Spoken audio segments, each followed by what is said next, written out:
de Jerome Powell, pero antes también comentar la situación ahora mismo en el mercado de renta fija, porque fíjense en lo que está diciendo JP Morgan. Dice que los bonos del Tesoro se enfrentan a la peor liquidez desde el año 2020. Javier del Valle, cuéntanos qué es lo que quiere decir este mensaje de advertencia de JP Morgan. Muy buenas tardes. Muy buenas tardes, Marta. Efectivamente, hablando de volatilidad y sobre todo de cómo está la liquidez en estos momentos en sobre todo el mercado de renta fija, en el mercado de bonos del Tesoro estadounidenses. Recordemos que hace unas semanas esa crisis bancaria poco a poco se iba extendiendo y el miedo y las preocupaciones iban aumentando. De hecho, se recalibraron rápidamente las probabilidades de qué es lo que iba a hacer la Reserva Federal. Hasta antes de la quiebra de Silicon Valley Bank, que es donde empezó un poco todo ese efecto dominó, antes de eso vimos cómo la Reserva Federal quería incrementar la tasa terminal, hoy saldremos de dudas si lo va a hacer o no, si va a incrementar por encima del 5,1%, pero es que también conocíamos que Powell advertía de que posiblemente tenían que volver las subidas de tipo más agresivas, debido a los altos datos económicos que mostraban una persistencia del crecimiento y de la inflación.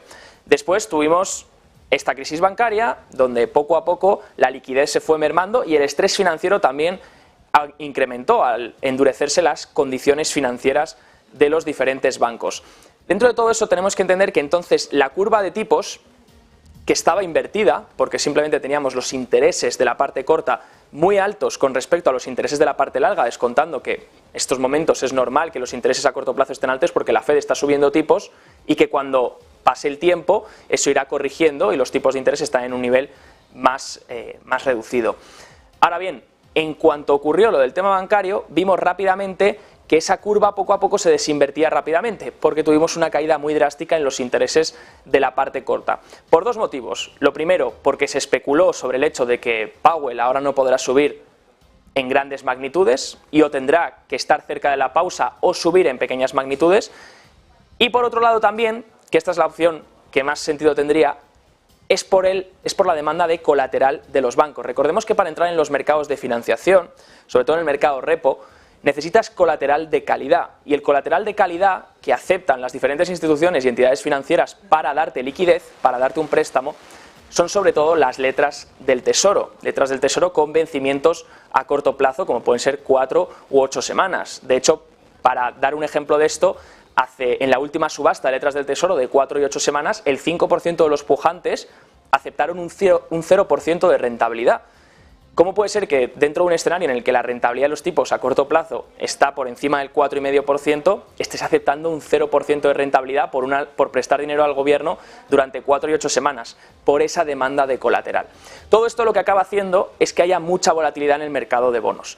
Y como podemos ver, este gráfico que comparte JP Morgan con Bloomberg, vemos como el MOVE, que suele ser ese indicador de volatilidad del mercado de renta fija, y el índice de liquidez del mercado de bonos del Estado se han disparado en las últimas semanas. Esto lo que hace es que aumente el estrés y sea más difícil la liquidez dentro de este mercado, que ojo, es un mercado muy importante. Dicen aún así desde JP Morgan que la liquidez de estos bonos del Tesoro se ha deteriorado en medio de una alta volatilidad, pero no vemos el bajo nivel de liquidez como una fuente de preocupación para la estabilidad financiera. En este caso, sobre todo por la bajada de los intereses, que al final en el precio no repercute de forma negativa, porque lo que hace es disparar el precio, en este caso, de los bonos con el que el interés ha caído, ¿no?